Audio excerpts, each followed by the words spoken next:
नमस्कार, आप देख रहे हैं आज तक। मैं हूं आपके साथ रोहित सरदाना। सुबह के 9 बज चुके हैं और हम आपको देंगे पूरी ग्राउंड रिपोर्ट कल रात केरल के कोझिकोड एयरपोर्ट पर हुए विमान हादसे की।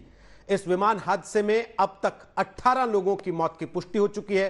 15 लोग गंभीर रूप से घायल हैं जो अस्पतालों में भर्ती हैं। इसके अलावा कई और घायलों को अस्पताल में भर्ती कराया गया है जिनकी हालत खतरे से बाहर बताई जा रही है। इस समय इस बात की पुष्टि हो चुकी है कि जो लोग इसमें मारे गए हैं उसमें दोनों पायलट भी थे। यह हादसा इतना भयानक था कि इस हादसे में विमान के 2 टुकड़े हो गए। कॉकपिट के हिस्से के नजदीक से यह विमान टूट गया। शुरुआती जानकारियों के मुताबिक यह विमान रनवे पर फिसल गया था। बारिश की वजह से रनवे पर पानी भरा था और वो एक हादसे की बड़ी वजह हो सकती है। हालांकि असली कारण इस हादसे के क्या रहे उसकी जांच होगी, उसकी तफ्तीश की जाएगी।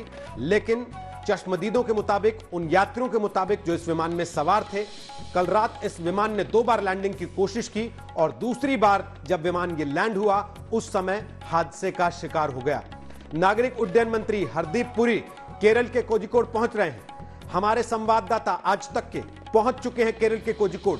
वहां से आपको ग्राउंड रिपोर्ट पूरी देंगे, बताएंगे विस्तार से कि आखिर कैसे यह हादसा हुआ, उसके बाद राहत और बचाव का काम कैसे हुआ और अभी जो लोग अस्पतालों में भर्ती हैं उनकी हालत कैसी है। कम से कम 10 मासूम छोटे बच्चे थे इस विमान में सवार जो कल हादसे का शिकार हुआ।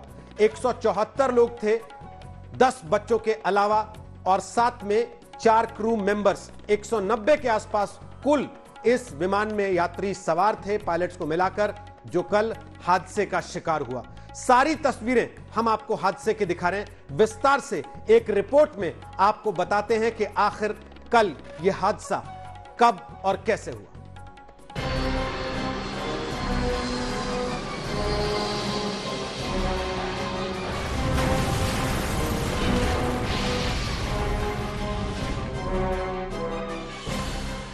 दुबई से 184 यात्रियों और 2 पायलट समेत क्रू के 6 सदस्यों को लेकर कोझिकोड पहुंचा एयर इंडिया का विमान रनवे को पार करता हुआ दीवार से टकराया और 2 टुकड़ों में बंट गया। हादसे के बाद अफरा तफरी मच गई। राहत और बचाव का काम शुरू हो गया। डीजीसीए के डीजी के मुताबिक कम से कम 170 लोग सुरक्षित हैं, लेकिन विमान के दोनों पायलट की इस हादसे में मौत हो गई, जबकि कैबिन क्रू के 4 सदस्य सुरक्षित बचा लिए गए। इस हादसे में अब तक 17 लोगों की मौत हुई है और कुछ लोग मलबे में भी फंस गए थे। हादसे की पुख्ता वजह जांच के बाद सामने आएगी, लेकिन शुरुआती जानकारी के मुताबिक विमान रनवे को पार कर गया। दरअसल कोझिकोड का रनवे ज्यादा लंबा नहीं है। वहीं बताया जा रहा है कि विजिबिलिटी कम थी, वहीं भारी बारिश हो रही थी। रनवे पर भी पानी भरा था। ऐसे में दुबई से उड़ान भरने वाला एयर इंडिया का विमान शाम को करीब 7:41 पर कोझिकोड पहुंचा था। हादसा लैंडिंग के दौरान हुआ। हालांकि गनीमत रही कि इस दौरान विमान में आग नहीं लगी। हादसे के तुरंत बाद बचाव का काम शुरू कर दिया गया। सबसे पहले एयरपोर्ट पर तैनात सीआईएसएफ के जवानों ने रेस्क्यू का काम शुरू किया। कुछ देर बाद एनडीआरएफ की टीम भी मौके पर पहुंच गई। प्रधानमंत्री नरेंद्र मोदी ने हालात की जानकारी के लिए केरल के मुख्यमंत्री पी विजयन से बात की। आज तक के रिपोर्टर गोपी उन्नीथन सबसे पहले मौके पर पहुंचे और हालात को अपनी आंखों से देखा। हम अभी ये एयर एक्सीडेंट स्पॉट के सामने हूँ और अभी आपको ये फ्रेम में दिखाएंगे कि ये है वो प्लेन उसको जो एक्सीडेंट हुआ है। और अभी आपको इस फ्रेम में दिखाऊंगे कि ये प्लेन 2 पीसेस में टूट हुआ है। पहले पीस और ये फ्रंट पीस है, उसमें तो कॉकपिट और वो क्रू एरिया भी है और उसके पीछे वो एरिया से वहाँ पे पैसेंजर सीट है, वो एरिया सेपरेट हुआ है और इन दोनों एरिया के बीच में लगभग 15 मीटर्स का दूरी भी है। सो इसमें तो हमें लगता है कि ये जो टेबल टॉप रनवे है इसके ऊपर है, यहाँ पे 50 मीटर्स के ऊपर है वो रनवे। वहाँ से ये एयरक्राफ्ट वो रनवे शूट करके रनवे हट करके वॉली पर आया है और यहाँ ऐसे गिर पड़ा है वो एयरक्राफ्ट। घायलों को कोझिकोड और मलप्पुरम के अलग अलग अस्पतालों में भेजा गया। रात 11 बजे तक मलबे में फंसे सभी लोगों को बाहर निकाल लिया गया था। शालिनी लोबो के साथ गोपी उन्नीथन, कोझिकोड, आज तक।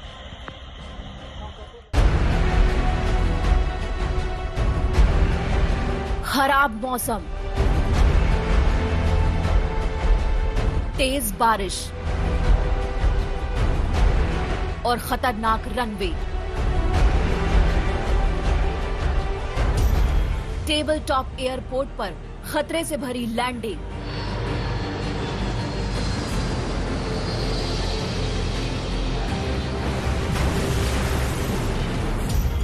लैंडिंग के वक्त बेकाबू हुआ एयर इंडिया का विमान।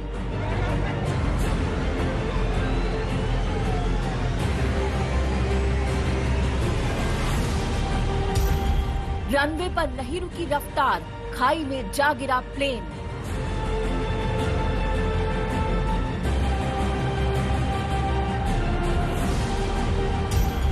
विमान के 2 टुकड़े, दोनों पायलट ने गंवाई जान।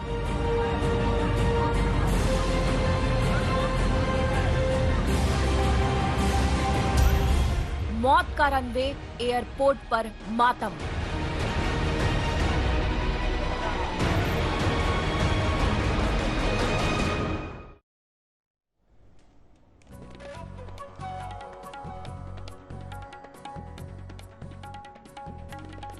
तो देखा आपने ये हादसा कितना भयानक था। कैप्टन दीपक वसंत साठे जो इस विमान के पायलट थे, वो एयरफोर्स के बेहतरीन पायलट्स में से एक रह चुके थे और कल विमान के पायलट और को पायलट दोनों की इस हादसे में मौत हो गई। उनके साथ 16 अन्य यात्री इस हादसे में अपनी जान गंवा चुके हैं। हम आपको 25 तस्वीरें दिखाते हैं जिससे आपको अंदाजा होगा कि यह विमान हादसा असल में कितना भयानक था। केरल में लगातार कल से बारिश हो रही है, भूस्खलन भी कई जगह हुआ। आज की सुबह कैसी है जरा इन तस्वीरों के जरिए आप देख सकते हैं। कल रात के हादसे की भयानक तस्वीरें आपने देखी हैं। विमान 2 टुकड़ों में बंट गया। यह सुनने के बाद किसी को यकीन नहीं हो रहा था कि आखिर ऐसा भयानक हादसा भी हो सकता है। हालांकि एविएशन मंत्रालय, नागरिक उड्डयन मंत्रालय और डीजीसीए का कहना यह है कि राहत की बात है, इस हादसे के बाद विमान में आग नहीं लगी, वरना यह हादसा और भयानक हो सकता था। मरने वालों की तादाद और ज्यादा हो सकती थी। बारिश की वजह से बताया जा रहा है कि रनवे पर पानी भरा हुआ था और इसीलिए विमान फिसल गया और फिसलने के बाद 2 टुकड़ों में बंट गया और एक हिस्सा उसका खाई की तरफ फिसलता चला गया। 190 के आसपास यात्री इस विमान के अंदर सवार थे जिस वक्त यह विमान दुबई से कोझिकोड आ रहा था। आपको बता दें, वंदे भारत मिशन के तहत इन यात्रियों को एयर इंडिया एक्सप्रेस की फ्लाइट से दुबई से भारत लाया जा रहा था। कोरोना काल में जब ज्यादातर देश लॉकडाउन से जूझ रहे थे, भारत ने भी फ्लाइट्स बंद की थी, लेकिन विदेशों में फंसे हुए भारतीय लोगों को वापस लाने के लिए मिशन वंदे भारत चलाया गया था, जिसके तहत यह एक विशेष विमान था जो दुबई से भारतीयों को लेकर केरल वापस लौट रहा था, कोझिकोड लौट रहा था। और उसी समय लैंडिंग के दौरान यह भयानक हादसा हुआ जिसमें 18 लोगों की मौत हो चुकी है और 15 लोग गंभीर रूप से घायल होने के बाद अस्पतालों में भर्ती हैं। बड़ी बात यह है कि हादसे के बाद आसपास के रिहायशी इलाकों में रहने वाले लोग बड़ी तादाद में मदद के लिए अपने घरों से दौड़े और इस वजह से फौरी सहायता जल्दी मिली और लोगों को अस्पतालों तक पहुंचाया जा सका। बहुत छोटे छोटे कई बच्चे भी, 10 बच्चे कम से कम इस विमान में सवार थे जो कल हादसे का शिकार हुआ है। तो हम आपको इसी हादसे की 25 तस्वीरें दिखा रहे हैं। और आज की सुबह आज तक के संवाददाता गोपी उन्नीथन पहुंचे इसी कोझिकोड एयरपोर्ट पर, जहां से आज तक कल रात से लगातार आपको कवरेज दे रहा है, तस्वीरें दिखा रहा है। आज की सुबह वहां राहत और बचाव काम के बाद क्या तस्वीर थी, गोपी उन्नीथन दिखा रहे हैं। इस वक्त हम करीपुर इंटरनेशनल एयरपोर्ट की बाहर हूँ। यहाँ पे वो जो क्रैश हुआ है और अभी ये फ्रेम में आपको देख सकता है कि ये जो एयर इंडिया एक्सप्रेस फ्लाइट ही वो दुबई से कोझिकोड आ रही थी और ये air India express flight IX 1344 उनका क्रैश यहाँ पे हुआ है। और ये एयरपोर्ट की इम्पॉर्टेंट स्पेशलिटी ये है कि ये जो एक टेबल टॉप रनवे है, ये एक ट्रिकी और रिस्की लैंडिंग रिस्की एरिया भी है, क्योंकि वो जो पायलट और को पायलट को पूरा समय ये एयरपोर्ट और उसके रनवे में फोकस करना ही पड़ेगा। तो इसके बाद हम पहले ये जैसा एक्सीडेंट्स वो देखा था वो मैंगलोर एयरपोर्ट में थे, वो भी यहाँ से लगभग 4000 किलोमीटर सामने हो, और वहाँ पे एक सिमिलर एक्सीडेंट हुआ है पहले, और उसके बाद ये एक्सीडेंट है यहाँ पे। अभी हम इस फ्रेम से आपको देख सकते हैं कि ये जो प्लेन इसका फ्यूसलाज से अलग हो करके खड़ी हो, और उनके पहले एरिया है वो जो कॉकपिट एरिया, वो जो इस एयरपोर्ट की फेंसिंग वॉल में क्रैश हुआ है, और वो कॉकपिट एरिया पूरा डैमेज्ड है। वो जो एरिया है वहाँ पायलट्स पूरा कंट्रोल कर सकता है, वो पायलट्स बाइट कर सकता है, वो जो एरिया पूरा डैमेज्ड है। और उनका लंबा फ्यूसलाज एरिया वहाँ लगभग 10 या 15 रो सीट वहां पे ही डैमेज है। पर वो जो लोग वो मिडिल एरिया में थी, वो लंबा फ्यूसलाज एरिया में थी, उनको इतनी बड़ी कैजुअलिटीज और इंजरीज नहीं दी। और हमारे साथ होंगे एसएस पनेसर, एविएशन एक्सपर्ट हैं, वो आपको और जानकारी देंगे, विस्तार से बताएंगे कि आखिर इस हादसे के पीछे क्या वजहें हो सकती हैं। लेकिन हमने भी अपने संवाददाताओं की मदद से ग्राउंड जीरो से मिली जानकारी के आधार पर एक रिपोर्ट तैयार की है। यह एयरपोर्ट टेबल टॉप एयरपोर्ट कहा जाता है। आखिर क्या होता है टेबल टॉप एयरपोर्ट और किन परिस्थितियों में यह हादसा हुआ हो सकता है, देखिए आज तक की इस रिपोर्ट में।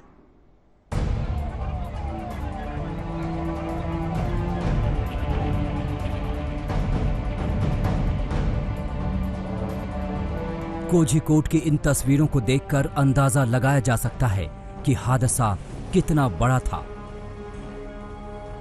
प्लेन 2 टुकड़ों में टूट गया और चारों तरफ चीथड़े नजर आने लगे।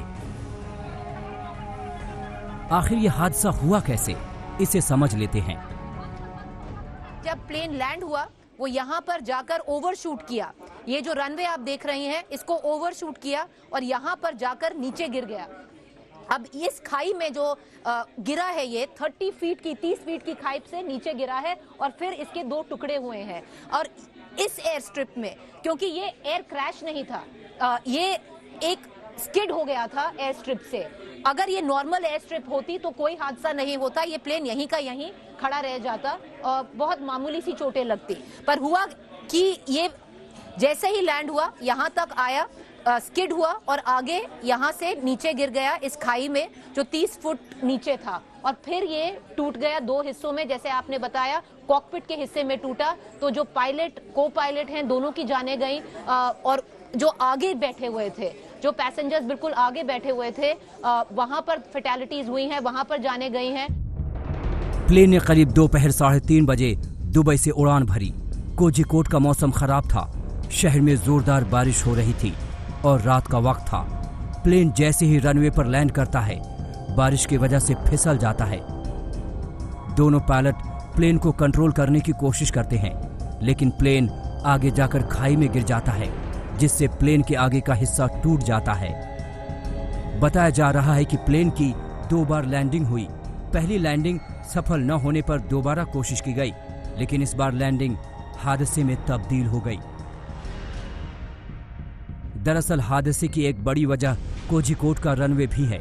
रनवे नंबर 10 काफी छोटा है और आगे के हिस्से में खाई है, जिसकी वजह से यहाँ की लैंडिंग बेहद खतरनाक मानी जाती है। एक चीज मैं आपको बताऊं, जो ये एयर स्ट्रिप है, जो हवाई पट्टी है करीमपुर एयरपोर्ट कोझिकोड में, ये पूरे देश में वन ऑफ द मोस्ट खतरनाक कहते हैं, डेंजरस जो कहते हैं उनमें से है। क्योंकि इसमें अगर आसमान खुला साफ है, वेदर बिल्कुल ठीक है, तभी भी बहुत मुश्किल होता है इस पे लैंड करना। और यहाँ पर तो बातचीत थी कि बहुत ज्यादा खराब था वेदर। पूरे हादसे में शुक्र था कि प्लेन में आग नहीं लगी, वरना मरने वालों का आंकड़ा काफी बढ़ सकता था। कोझिकोड से गोपी कृष्णन उन्नीथन के साथ नागार्जुन, आज तक। तो इस विमान हादसे की सूचना मिलने के बाद एनडीआरएफ की टीम को मौके पर रवाना किया गया राहत और बचाव के काम के लिए। उसके बाद एयर इंडिया के बड़े अधिकारी भी देर रात तक एयरपोर्ट पर पहुंच चुके थे और आज सुबह सुबह केंद्रीय नागरिक उड्डयन मंत्री हरदीप पुरी भी घटनास्थल पर पहुंच रहे हैं। दिस इज़ मोस्ट अनफॉर्चुनेट और मैं जैसे कहता हूँ कि even one life lost is one life too many. और बाकी जो है 127 जो मेरे पास जानकारी है वो अस्पताल में है, बाकी लोग रिलीज़ कर दिए गए हैं। हम प्रार्थना यही करते हैं कि बाकी जो इंजर्ड है that they recover very quickly, और हमारी उसके लिए हम प्रार्थना करते हैं। हुआ ये वंदे भारत की उड़ान थी जो दुबई से आ रही थी। पैसेंजर मैनिफेस्ट के अनुसार 190 इसमें पैसेंजर्स थे और ये 7:41 पे फ्लाइट लैंड हुई है। क्योंकि वेदर कंडीशन जो है मानसून के कारण अनफेवरेबल थे, जो लगता है कि पायलट ने इस फ्लाइट को, क्योंकि ये टेबल टॉप एयरपोर्ट है, रनवे के आखिर तक रोकने की कोशिश की, पर वो स्लिपरी कंडीशंस के कारण ये मिसअप हुआ और 35 फीट की वहाँ ड्रॉप है। इसलिए पर तुरंत जो रेस्क्यू लोग हैं, हमारे फायर ब्रिगेड, एम्बुलेंसेस बहुत ही जल्दी वहाँ पहुँच गए। लोगों का भी सहयोग रहा है और एक तरीके से, वैसे मैंने कहा, एक भी मृत्यु ऐसी दुर्घटना में हो जाए तो वो बहुत ही अनफॉर्चुनेट होती है, पर शुक्र है कि वो हवाई जहाज को आग नहीं लगी, because our task would have been much more difficult if the plane had caught fire. बाकी मैं अभी खुद जा रहा हूँ। ऐसी सिचुएशन में हमेशा ये ठीक समझा जाता है कि जो इन्वेस्टिगेशन के लोग होते हैं उनको पहले काम करने देना चाहिए। इसलिए हमारी जो 2 टीम्स हैं, एक 2 बजे सुबह, एक 5 बजे। तो आपको जैसा हमने बताया, हमारे साथ एविएशन एक्सपर्ट हैं एसएस पनेसर साहब, और मेरी सहयोगी पौलमी साहा इस वक्त हमारे साथ आ गई हैं लाइव इसी हादसे के बारे में और जानकारी देने के लिए। पौलमी, 2 चीजें, एक, रेस्क्यू ऑपरेशंस की क्या स्थिति है, क्या पूरी तरह से खत्म हो गया रेस्क्यू ऑपरेशन, और 2, जो लोग घायल हुए हैं उनकी हालत कैसी है? रोहित, जो आपने 2 सवाल पूछे हैं, रेस्क्यू ऑपरेशन पूरी तरह से कल रात को ही खत्म हो चुका था। वो सारे लोगों को निकाल चुके थे, जो डिब्री है एयरक्राफ्ट का वहां से, उस साइट से निकाल चुके थे और अस्पतालों में, पास के अस्पतालों में, कोईकोड और मलप्पुरम के अस्पतालों में ले गए थे। जैसा कि मंत्री खुद कह रहे थे इस सुबह, 127 लोग इस वक्त अस्पताल में है। कल शाम को जो हमें फिगर बताया गया था ग्राउंड से कि 170 लोग अस्पताल में थे, तो 127 अब रह गए अस्पतालों में। बाकी लोगों को रिलीज कर दिया गया है, जो कि माइनर इंजरीज जिन्होंने सफर की थी, क्योंकि ये एयरक्राफ्ट फ्यूसलेज के पास से टूटा था, 2 हिस्सों में टूटा था। इससे जो पीछे के लोग थे, जो पैसेंजर्स थे, उनको उतनी ग्रेवियस इंजरीज नहीं आई थी। सब ने इंजरीज सफर की थी। ये हमको ग्राउंड से बताया गया था कि हर एक को किसी न किसी तरह की इंजरीज है, सबको ट्रीटमेंट की जरूरत थी। पर अब हमें जो बताया जा रहा है, 127 लोग जो हैं इस वक्त अस्पताल में हैं, बाकियों को उन्होंने रिलीज कर दिया है। जो अनफॉर्चुनेट न्यूज है वो तो हम सभी जानते हैं कि दोनों पायलट्स जो हैं, कैप्टन दीपक वसंत साठे और कैप्टन अखिलेश कुमार, अनफॉर्चुनेटली वो बच नहीं पाए। बट जो 4 कैबिन क्रू मेंबर्स थे एयर इंडिया एक्सप्रेस IX 1344 के, वो सेफ हैं, वो बच गए हैं। तो अभी तो इन्वेस्टिगेशन होगा, और आपने जैसे कि कहा, हड्डीपुरी खुद पहुंच रहे हैं साइट पर, और वहां पे DGCA के ऑफिशियल्स हैं, AIB जो इन्वेस्टिगेट करेगी, एयर एक्सीडेंट इन्वेस्टिगेशन ब्यूरो, उनके ऑफिशियल्स हैं, एयरपोर्ट अथॉरिटी के ऑफिशियल्स हैं, CMD ऑफ एयर इंडिया पहुंच चुके हैं, chief executive officer of air India express पहुंच चुके हैं, फ्लाइट सेफ्टी के ऑफिसर पहुंच चुके हैं, chief of flight safety of air India express, chief of operations of air India express. सारे जो टॉप ऑफिशियल्स और सीनियर ऑफिशियल्स हैं ग्राउंड पर है इस वक्त, और वो इस मैटर को इन्वेस्टिगेट करेंगे कि, जबकि कहा जा रहा है कि 2 किलोमीटर की विजिबिलिटी थी, ऐसा क्या हुआ जिस वजह से एयरक्राफ्ट जो लैंड करते वक्त स्किड कर गई रनवे से। बिल्कुल पौलमी, वापस आते हैं आपके पास। सवाल यह भी होगा, कुछ अखबारों ने आज रिपोर्ट किया है कि DGCA ने इस एयरपोर्ट को लेकर सवाल उठाए थे, कुछ फॉल्ट्स पाए गए थे जिनको लेकर फ्लैग किया गया था, यानी कि जिन पर सवालिया निशान लगाया गया था। उसके लिए किसको जिम्मेदार माना जाएगा, और क्या उन्हीं में से कोई वजह रही इस हादसे की? एसएस पनेसर साहब, इसके पहले के ऐसे कोई हादसे आपको भारत में याद आते हैं जब इस तरीके से विमान लैंडिंग के वक्त हादसे का शिकार हुआ हो और इतनी नौबत आ गई हो कि 2 टुकड़ों में बंट गया?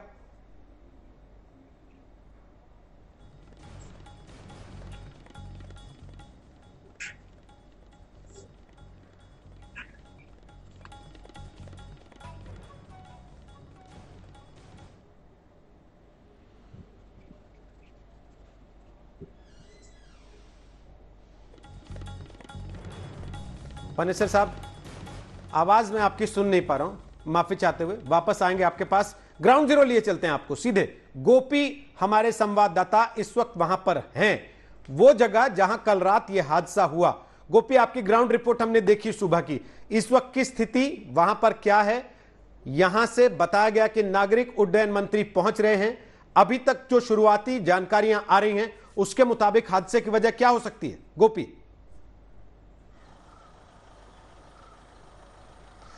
जी रोहित, हम अभी ये एयरपोर्ट के सामने हूँ जहाँ पे वहाँ पे वो क्रैश हुआ है और अभी हम ये फ्रेम में आपको देख सकता है कि ये जो एयरक्राफ्ट वो अभी भी यहाँ पे हो और ये एयरक्राफ्ट ने 50 या 60 मीटर्स ऊंची से नीचे गिर पड़ा है।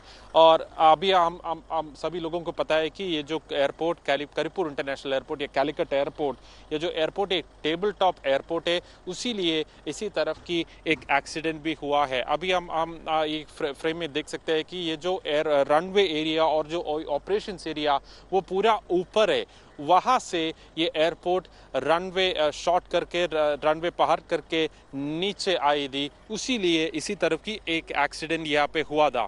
और अभी हम ये फ्रेम पे पूरा देख सकता है कि यहाँ पे उतनी सारी लोग नहीं थी वो जो कल रात थी, क्योंकि कल रात यहाँ पे पूरा लोग थी, वो जो लोकल आदमी थी, इसी एरिया में रहने वाले वो जो आदमी थी, और पुलिस थी, फायर फोर्स थी, एनडीआरएफ थी, ये पूरा टीम यहाँ पे इवैक्यूएशन और रेस्क्यू करने की मदद कर रही थी। और उसके बाद लगभग 2 घंटे में, एक्सीडेंट होने के बाद 2 घंटे में पूरा रेस्क्यू फिनिश कर दिया। पूरा आदमी, पैसेंजर्स को, क्रू को, वो जो पायलट्स को, इन पूरा लोगों को हॉस्पिटल्स तक शिफ्ट कर दिया कल रात तक। अभी तक तो इसके अंदर जो इन्वेस्टिगेशन चल रहा है, यहाँ पे एयरपोर्ट्स अथॉरिटी ऑफ इंडिया का ऑफिशियल्स, डीजीसीए का ऑफिशियल्स और वो पूरा इन्वेस्टिगेटिंग एजेंसी से वो जो एयरक्राफ्ट इन्वेस्टिगेशन और एयरक्राफ्ट एक्सीडेंट्स इन्वेस्टिगेट कर रहा हूँ, वो एजेंसीज भी अंदर है। और हमें अभी पता चल गया था कि केरला चीफ मिनिस्टर पिनराई विजयन और गवर्नर आरिफ मोहम्मद खान भी यहाँ आ रहा हूँ। कल आज तो morning union minister V Muraleedharan भी यहाँ एयरपोर्ट में आया था, उन्होंने सिचुएशन की स्टॉक लेने के लिए यहाँ आया था। और अभी पिनराई विजयन और गवर्नर आरिफ मोहम्मद खान भी यहाँ आ रहा हूँ। जी, आप रहिए हमारे साथ। गोपी बता रहे हैं कि केरल के राज्यपाल आरिफ मोहम्मद खान, मुख्यमंत्री पिनराई विजयन, वो भी पहुंच रहे हैं और दोनों ही हालात का जायजा लेंगे। एयर इंडिया के अधिकारी पहुंचे हुए हैं, डीजीसीए के अधिकारी पहुंचे हुए हैं, नागरिक उड्डयन मंत्री दिल्ली से रवाना हो गए हैं, वो भी कोझिकोड पहुंच रहे हैं और वहां पर वो हालात देखेंगे। और जांच हो रही है इस समय कि आखिर इस हादसे की वजह क्या हो सकती है। गोपी, शुरुआती खबरें कुछ पता चल रही हैं कि क्यों हुआ होगा हादसा?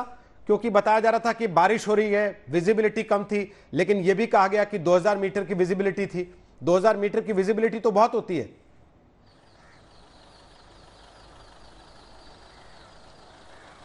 जरूर रोहित, हमें पता चल गया था कि पिछले 3 दिन से केरल पे बहुत ही बड़ी बारिश चल रही थी, पूरा नॉर्थन केरला में। उसमें तो कोझिकोड है, वायनाड है, मलप्पुरम है और कन्नूर है, ये पूरा डिस्ट्रिक्ट्स में बहुत ही बड़ी तरफ की बारिश चल रही थी। और कल जो ये एक्सीडेंट हुआ है लगभग 7:45 PM को, उसी समय पे भी यहाँ पे बहुत ही बारिश चल रही थी। हम लोग भी यहाँ आसपास ही थे और वो तो बहुत बड़ी बारिश चल रही थी। और उसके साथ या तो विजिबिलिटी थोड़ा कम नहीं है, हमारे प्रिलिमिनरी असेसमेंट ऐसा है कि उस यहाँ पे तो विजिबिलिटी का ऐसा कोई प्रॉब्लम नहीं था, पर तो बारिश बहुत बड़ी थी। और हमें ये इन्फॉर्मेशन भी है कि ये जो पायलट ये पहले यहाँ पे लैंड करने की एक अटेम्प्ट किया है, वो जो लैंड करने की पहले वो प्लान अबॉर्ट करके एक बात गो अराउंड कर दिया। ये जो गो अराउंड है, हम पहले लैंडिंग को ट्राई करके वो जो लैंडिंग सेफ नहीं हो तो वो जो एयरक्राफ्ट वापस हवा में जाएगा और एक और राउंड ये एयरपोर्ट के सामने आएगा। वो ऐसे एक गो अराउंड कर दिया। वो जो सेकंड अटेम्प्ट दे, उसी अटेम्प्ट ने ये एयरक्राफ्ट में रनवे में टच कर दिया। वो जो टेक्निकली वो जो व्हील्स रनवे में टच कर दिया और उसके साथ हमें लगता है कि ये जो टीम, ये जो पायलट और को पायलट को इसका कंट्रोल लूज हो गया और उसके साथ ये जो पूरा रनवे पहाड़ करके, रनवे क्रॉस करके, या जो डेड एरिया है पूरा एयरपोर्ट्स में रनवे के बाद भी थोड़ा डेड एरिया होगा, वहाँ पे कोई टारमैक ऐसे कुछ नहीं होगा। किसी भी एयरक्राफ्ट को थोड़ा सा कंट्रोल लूज कर सकते हैं, तो इसी एरिया में पार्क करने की एक पॉसिबिलिटी है। पर यहाँ पे ये जो प्लेन का स्पीड थोड़ा अधिक होने की चांसेस भी है, उसीलिए ये रनवे भी क्रॉस करके, वो डेड एरिया और ड्राई लैंड भी क्रॉस करके ऐसे नीचे आया था। अभी आपको ऊपर देख सकता है कि वहाँ पे एक थोड़ी सी डेंट हुई, वहाँ से ये एयरक्राफ्ट ऐसे ही नीचे आ गया और नीचे आ करके ये जो 3 पीसेस में टूट हुआ है। इसको जो पहले एंड है, वो जो कॉकपिट एरिया हमारी फ्रेम की राइट साइड में हो, वहाँ पे एक छोटी सी वाइट एरिया आपको देख सकता है, वहाँ है ये एयरक्राफ्ट की कॉकपिट जैसी फ्रंट एंड, वहाँ पे वो कॉकपिट है और दो रोज ऑफ सीट है। और उसके बाद ये जो लंबा फ्यूसलाज एरिया है, वो जो मिडिल एरिया है, वहाँ पे इमरजेंसी एक्सिट और यो विंग एरिया, वो जो थोड़ा सा लंबा एरिया है, वहाँ पे लगभग 10 या 15 सीट्स होगा और वो एरिया भी है। और उसके बाद वो टेल एंड, उसका बैक एंड, वहाँ भी वो भी ये फ्यूसलाज से डिसलोकेटेड है। तो ऐसा है यहाँ पे सिचुएशन, और इसीलिए ये 3 पीसेस में टूट होने से कारण में इतनी मौत हुआ है। और अभी हमें लगता है कि लगभग 4 या 5 लोगों का सिचुएशन थोड़ा सीरियस है और उन लोगों को अभी हॉस्पिटल्स में ट्रीट कर रहा हो। गोपी आप रहिएगा हमारे साथ। गोपी ग्राउंड रिपोर्ट आपको दिखा रहे हैं। ये उसी हादसे की जगह से कुछ मीटर की दूरी पर गोपी खड़े हुए हैं, जो लाइव तस्वीरें आपको दिखा रहे हैं। और गोपी बता रहे हैं कि 2 नहीं बल्कि 3 टुकड़ों में बट गया विमान। 3 अलग अलग हिस्से गोपी ने आपको उसके दिखाए हैं, जो अभी भी एयरपोर्ट के हिस्सों में बिखरे पड़े हैं। अभी मलबा वहां से हटाया जाना बाकी है, क्योंकि जांच हो रही है। उसके बाद ही विमान के इन हिस्सों को वहां से हटाया जाएगा। और 4 से 5 लोग ऐसे हैं, गोपी बता रहे हैं, जिनकी हालत अभी गंभीर है। 18 लोगों की मौत इस हादसे में हो चुकी है, जिनमें 2 पायलट और को पायलट भी इस विमान के शामिल हैं, जिनकी जान चली गई।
केरल के कोझिकोड में हुए भयानक हादसे में 18 लोगों की गई जान। कोझिकोड रनवे पर लैंडिंग के वक्त फिसला था विमान।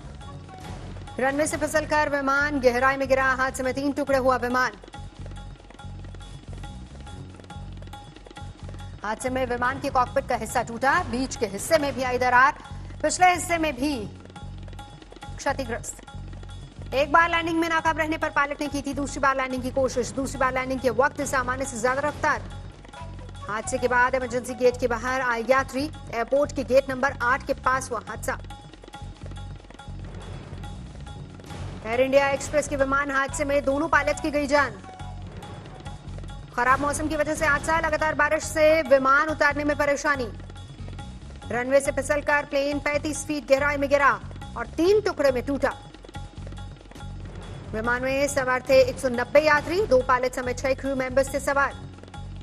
नागरिक उड्डयन मंत्री हरदीप पुरी के मुताबिक हादसे में घायल 127 लोग अस्पताल में हैं भर्ती। बाकी लोगों को घर भेज दिया गया। देर रात तक चलता रहा राहत और बचाव का काम। अस्पताल में घायलों का इलाज जारी। एनडीआरएफ की टीम ने किया राहत और बचाव का काम। विमान में फंसे थे कई यात्री। मलबे में भी दबे थे कई यात्री, रेस्क्यू टीम ने निकाला।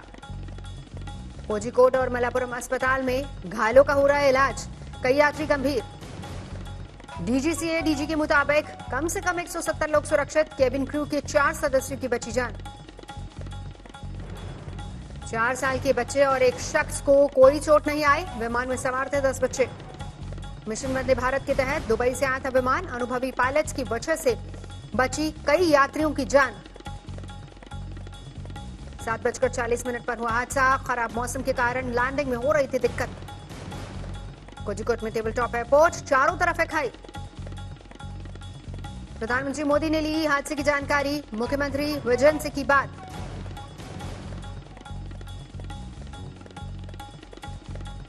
प्लेन में करीब 4:55 पर दुबई से भरी थी उड़ान। करीब 3.5 घंटे का सफर तय करने के बाद प्लेन कोझिकोड में उतरने वाला था। विमान के बाद सामने आई दहला देने वाली तस्वीरें। बदहाल दिखे यात्री। जांच के लिए एयरपोर्ट अथॉरिटी और AAIB की 2 टीमें कोझिकोड पहुंची। हादसे के कारणों की करेंगी जांच। गृह मंत्री अमित शाह ने हादसे पर दुख जताया। रक्षा मंत्री राजनाथ सिंह ने दुर्घटना को बताया दुखद। राहुल गांधी ने फेसबुक पोस्ट के जरिए चालक दल के सदस्यों और यात्रियों के साथ संवेदना व्यक्त की।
तो हम आपको लगातार दिखा रहे हैं स्पेशल रिपोर्ट कल रात कोझिकोड में हुए विमान हादसे की, जिसमें 18 लोगों के मारे जाने की पुष्टि हो चुकी है। ये फ्लाइट दुबई से कोझिकोड आ रही थी। ये वंदे भारत मिशन के तहत यात्रियों को दुबई से लेकर भारत आ रहा विमान था। बारिश बहुत ज्यादा थी। बताया जा रहा है कि विमान रनवे पर फिसल गया और हादसा इतना भयानक था कि विमान 2 टुकड़ों में बंट गया, जिसकी वजह से 18 लोगों की मौत हो गई। मारे जाने वालों में इस विमान के दोनों पायलट भी हैं। कैप्टन अखिलेश, जिनकी उम्र 33 साल थी, और साथ ही कैप्टन दीपक वसंत साठे, जो एयरफोर्स से रिटायर्ड पायलट थे, 59 साल के।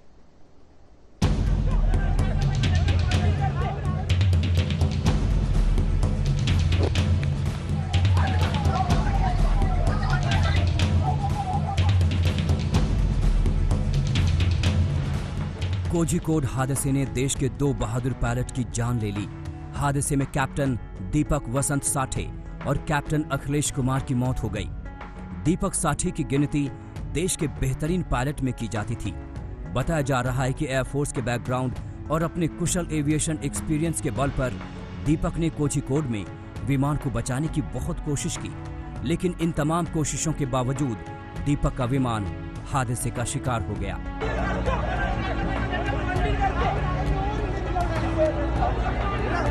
एयर इंडिया के लिए काम करने वाले दीपक एक जमाने में एयरफोर्स एकेडमी के एक होनहार कैडेट के रूप में जाने जाते थे। दीपक साठे को उनकी काबिलियत के बल पर एयरफोर्स एकेडमी का प्रतिष्ठित स्वॉर्ड ऑफ ऑनर सम्मान भी मिल चुका था। एयरफोर्स की नौकरी के बाद दीपक ने एयर इंडिया की कमर्शियल सर्विसेज ज्वाइन कर ली थी। पायलट दीपक साठे के पिता सेना में ब्रिगेडियर थे। वहीं उनके एक भाई करगिल युद्ध में शहीद हो गए थे। दीपक देश के उन चुनिंदा पायलट्स में से एक थे जिन्होंने एयर इंडिया के एयरबस 310 विमान और बोइंग 737 को उड़ाया था। कोझिकोड हादसे ने देश से 2 बेहतरीन पायलट छीन लिए। आज तक ब्यूरो। तो हमारे साथ इस समय 2 मेहमान आ गए हैं, विंग कमांडर रोहित बेरी और प्रफुल्ल बख्शी, दोनों ही एविएशन एक्सपर्ट्स हैं। दोनों से हम बात कर सकते हैं। पहले प्रफुल्ल बख्शी साहब, आपको क्या लगती है इस हादसे की वजह, इस बात को जहन में रखते हुए कि टेबल टॉप एयरपोर्ट था और इसको रेड फ्लैग भी किया जा चुका था, सवाल पहले उठाए जा चुके थे कि यहां कभी भी बड़ा हादसा हो सकता है। देखिए, मैंगलोर टेबल टॉप क्रैश के दौरान मैं वहां गया था और मैंने एक इन्वेस्टिगेशन भी करी थी मीडिया के लिए और 3 दिन वहां रहा था। हमने वहां पे जो फाइंडिंग करी वो इंक्वायरी की फाइंडिंग भी वैसी थी। क्वेश्चन ये है, जब टेबल टॉप जो रनवे होता है, वह जैसे आप इमेजिन करिए एक टेबल के ऊपर जो बना हुआ रनवे होगा, उसके अप्रोच में भी खाई, उसके ओवरशूट में भी खाई, उनके दोनों साइड में खाई। मतलब जो है, अगर एयरक्राफ्ट ओवरशूट होता है और अगर आफ्टर द रनवे जो अरेस्टर ग्राउंड जो बनाया जाता है वो पूरा ना हो तो एयरक्राफ्ट जो है गड्ढे में गिर जाता है। नाउ एक तो ये बात है, और उस टाइम ये भी कहा गया था और कि बैड वेदर के time it is better to divert than to attempt a landing on table top. ये है, दिया गया है। और जो कई संस्थाएं जैसे एयरफोर्स वगैरह है, वहां एटीसी को अथॉरिटी होती है to make the pilot divert. But question ये है, क्या सिविल में भी ये अथॉरिटी है कि नहीं है? जब ये पायलट ने एक अटेम्प्ट किया था रनवे के ऊपर 01 के ऊपर, उसको बैड वेदर और रेन के कारण उसने अपना रनवे चेंज किया। डाउनविंड, टेल विंड के सहारे अब वो आ रहा है लैंड करने। टेल विंड का मतलब है when you are approaching, tail is coming from behind you, obviously aircraft will float more. अभी हमको उसको ये नहीं निकालना कि गलती किसकी थी। ये तो ब्लैक बॉक्स की और इंक्वायरी के बाद पता चलेगी पूरी। अपेरेंटली ये लग रहा है कि एयरक्राफ्ट ने टचडाउन किया रनवे के थोड़ा आगे, मतलब कि काफी रनवे खा गया था और एयरक्राफ्ट रुक नहीं पाया और इसीलिए वो ब्रेकिंग पूरी नहीं पड़ी या ब्रेक फेल हो गई, अभी ये पता नहीं चला और वो खाई में जाके गिर गया। पायलट ने भरसक प्रयत्न किया, कोई प्रॉब्लम नहीं है, उसने अपना पूरा स्किल लगाया होगा, गुड इंटेंशंस उसकी थी। पर क्वेश्चन ये है, सिचुएशन ऐसी क्यों आई? ये प्रॉब्लम है। हम हर वक्त जब इंक्वायरी शुरू होती है उसको पढ़ के भूल जाते हैं और अगला हादसा होता है तो फिर रोते हैं। क्वेश्चन ये है, क्या पिछली इंक्वायरी की फाइंडिंग को चेक कर सकते हैं? 10 साल पहले ये कहा गया था कि ये रनवे डेंजरस है, ये वार्निंग है ऑलरेडी। अब तो मैं एयरलाइन पायलट नहीं हूं, पर जिनको पता है उन्होंने ये बताया कि इसकी वार्निंग है। और क्यों एयरलाइंस नहीं इस बात को देती? बिल्कुल बख्शी साहब, आप जो बात कह रहे हैं, मेरे को ये भी पता है, सुन लीजिए, मेरे को ये भी पता है एयरलाइन पायलट को डाइवर्ट करने में they are not happy, they are not even happy when pilot goes around. वो पूछते हैं तुमने why did you go around, ऐसी बातें पूछते हैं। पायलट जब गो अराउंड करता है वो फ्लाइट सेफ्टी को देख के गो अराउंड करता है। ये जब पूछा जाता है उसको प्रेशर में डाला जाता है। आप जाके अलग से एयरलाइन पायलट से बात करिए, टीवी पे नहीं, आपको सच्चाई पता चलेगी क्या है। ये सारी की सारी चीजें इंक्वायरी में बाद में आएंगी, पर अभी हमें पूरी इंक्वायरी स्टार्ट करनी पड़ेगी ब्लैक बॉक्स और कॉकपिट वॉइस रिकॉर्डर। तब तक हम ये नहीं कहेंगे कि पायलट की गलती थी या किसकी गलती थी। ठीक सर, वापस आता हूं आपके पास बख्शी साहब। जो बात आप कह रहे हैं कि 10 साल पहले ही इस एयरपोर्ट को फ्लैग कर दिया गया था, there is no runway and safety area, ये बात रिपोर्ट में साफ साफ कही गई थी। और हाल फिलहाल में भी डीजीसीए ने इस एयरपोर्ट को लेकर सवाल उठाए थे कि वहां रनवे पर कुछ ऐसी परिस्थितियां हैं जहां पानी भर सकता है या जहां रबर जमा हो गई है जो कि हादसे का एक कारण बन सकती है। इस पर और बात करेंगे, हमारे साथ रोहित बेरी साहब हैं उनसे, लेकिन उसके पहले जरा एक रिपोर्ट आपको देखनी चाहिए। भारत में और ऐसे कौन कौन से एयरपोर्ट हैं, कितने एयरपोर्ट हैं जो कि इस तरीके से खतरनाक एयरपोर्ट की श्रेणी में रखे जा सकते हैं।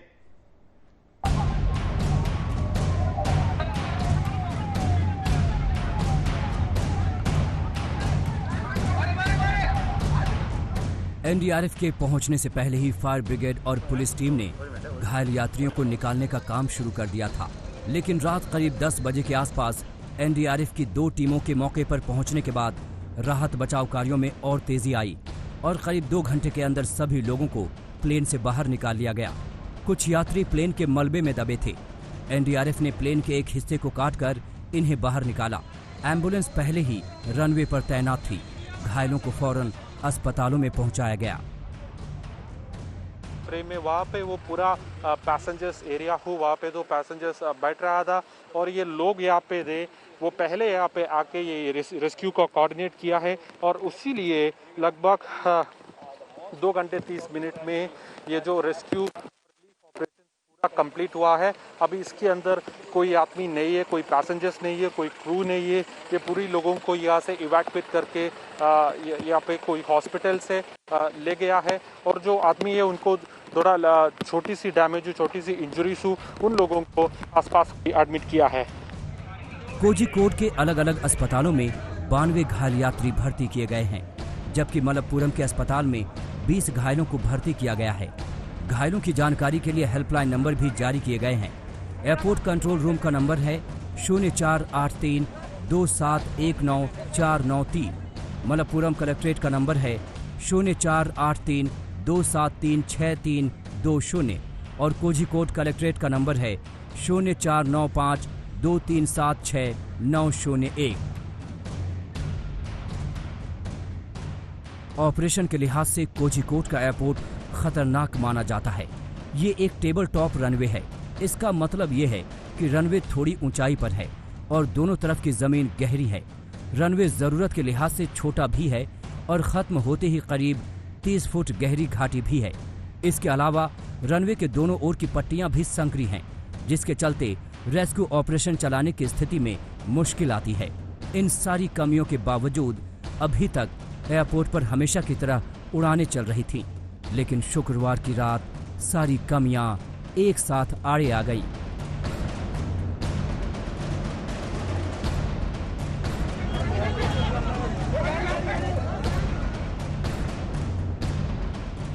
ऐसा प्रतीत होता है कि जो इम्पैक्ट हुआ है, बिकॉज जो लैंडिंग हुई है, लैंडिंग का जो टेबल टॉप रनवे है, रनवे के बाद जो एक तरह से गड्ढानुमा इलाका है, वो रनवे से हाइट में काफ़ी डिफरेंट है। लगभग 20-30 फीट का डिफरेंस कहा जा रहा है, कम भी हो सकता है, लेकिन जो भी डिफरेंस हो उसके चलते, क्योंकि फ्लाइट जो है स्पीड में होगी, तो ये इम्पैक्ट काफ़ी ज़बरदस्त हुआ है। ये एक और भी बड़ा हादसा हो सकता था। गनीमत है कि बॉडी में या फ्यूजलेज में आग नहीं लगी, जिसके चलते पैसेंजर को इवैक्यूएट किया जा सके। तो एयर एक्सीडेंट इन्वेस्टिगेशन ब्यूरो अब इस हादसे की जांच करेगा और पता लगाने की कोशिश करेगा कि आखिर इस हादसे की वजह क्या हो सकती है। विंग कमांडर रोहित बेरी हमारे साथ मौजूद हैं। बेरी साहब, जांच तो मैंगलोर हादसे की भी हुई थी, इस एयरपोर्ट को लेकर भी यह रिपोर्ट पहले ही जा चुकी है कि यहां हालात खतरनाक हैं, कभी भी हादसे की वजह बन सकते हैं। तो फिर ये जो जांच रिपोर्ट्स होती हैं, इनका हासिल क्या होता है अगर कुछ बदलाव ही नहीं होना? तो नहीं, ऐसी बात नहीं है कि बदलाव नहीं होता है।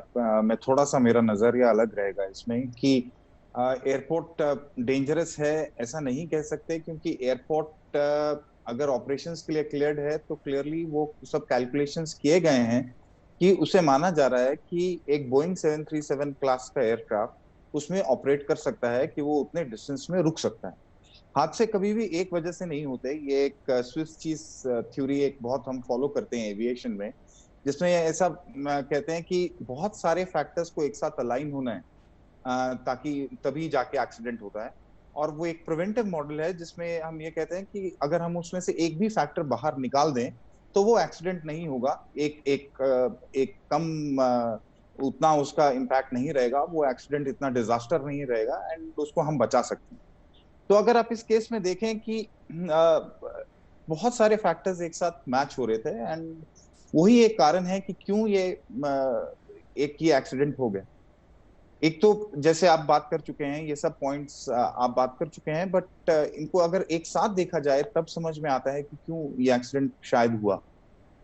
पहली बात तो रनवे लेंथ 2740 मीटर्स है। अगर आप बाकी बड़े इंटरनेशनल एयरपोर्ट्स देखें जैसे दिल्ली, बैंगलोर, इन सब की रनवे लेंथ करीब 4000 मीटर्स के करीब रहती है। बट ये कहने के बावजूद भी 2740 मीटर्स इनफ है for Boeing 737 class of aircraft के लिए लैंड करना नॉर्मल सर्कमस्टांसेस में। और यहाँ पे प्रॉब्लम होता है, यहाँ से अब हम अलग अलग फैक्टर्स में जाते हैं कि रनवे लेंथ एक चीज थी, दूसरा ऐसा बताया जा रहा है कि टेल विंड्स थी उस वक्त, तो टेल विंड्स की वजह से जिस स्पीड पे आप लैंड कर रहे हैं वो स्पीड आपकी ज्यादा हो जाती है और उसे रोकने में उतना ही टाइम लगता है। ये हम चाहे अगर 20 किलोमीटर 25 किलोमीटर की भी टेल विंड है, सुनने में कम लगता है, बट अगर आप इसको जरबा करें 70,000 किलो के एयरक्राफ्ट के साथ तो वो उतना मोमेंटम बढ़ गया जो उन ब्रेक्स को रोकना है।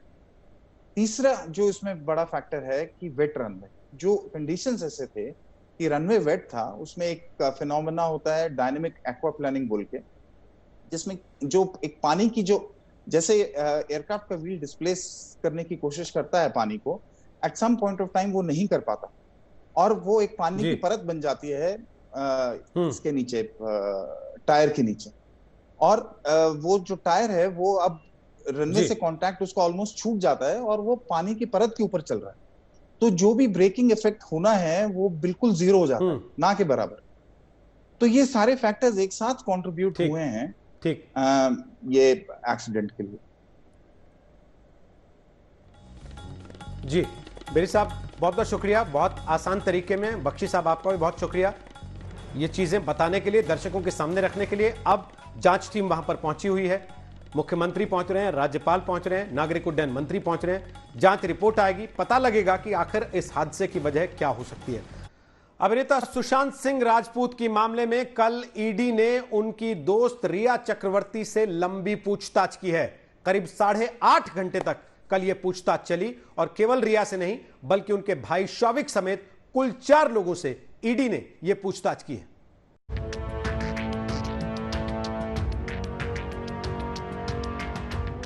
अभिनेता सुशांत सिंह राजपूत की मौत के मामले में उनकी गर्लफ्रेंड रिया चक्रवर्ती के लिए आज सवालों का पिटारा खुल गया। लाख ना नुकर के बावजूद रिया को मुंबई में ईडी के दफ्तर में हाजिरी देनी पड़ी।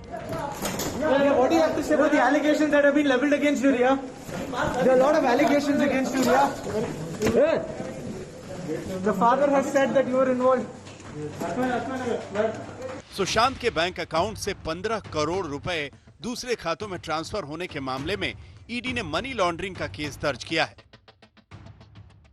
ईडी ने पूछताछ का जो दौर शुरू किया है उसमें रिया समेत 4 लोग शामिल हैं। खुद रिया चक्रवर्ती, उनका सीए रितेश शाह, भाई शौविक और रिया की मैनेजर श्रुति मोदी। रिया के पिता इंद्रजीत चक्रवर्ती से ईडी ने अभी पूछताछ नहीं की है। हालांकि रिया जब ईडी दफ्तर पहुंची तो वो साथ थे। सूत्रों के मुताबिक रिया और बाकी लोगों से अभी ईडी की टीमों ने अलग अलग पूछताछ की है। ईडी अपनी पूछताछ में जिन सवालों के जवाब तलाश रही है, सूत्रों के मुताबिक उनमें ये सवाल शामिल है कि क्या रिया ने सुशांत सिंह राजपूत के अकाउंट से 15 करोड़ रुपए निकाले? पिछले 3 साल में रिया की कमाई कितनी रही है? रिया की चल अचल संपत्ति कितनी? बैंक लेन देन का ब्यौरा क्या है? ईडी ने उन फर्म्स का ब्यौरा भी मांगा है जिसमें वो किसी पद पर है। ईडी ने रिया से उन 3 फर्म्स के बारे में सवाल पूछे हैं जिनमें वो खुद, उनका भाई शौविक और अभिनेता सुशांत हिस्सेदार थे। ईडी सूत्रों की माने तो रिया से उनकी 2 प्रॉपर्टीज जो कि खार मुंबई और नवी मुंबई में स्थित है उसके बारे में पूछताछ की जा रही है। उनके इमूवेबल प्रॉपर्टीज, मूवेबल प्रॉपर्टीज के बारे में पूछताछ की जा रही है। उनके बैंक अकाउंट्स के बारे में, उनके इनकम सोर्स के बारे में पूछताछ की जा रही है। एनफोर्समेंट डायरेक्टरेट ये पता लगाने की कोशिश कर रही है कि जो 15 करोड़ रुपए गबन करने का आरोप लगा है इसमें कितनी सच्चाई है और अगर सच्चाई है तो ये पैसे कहां पर गए।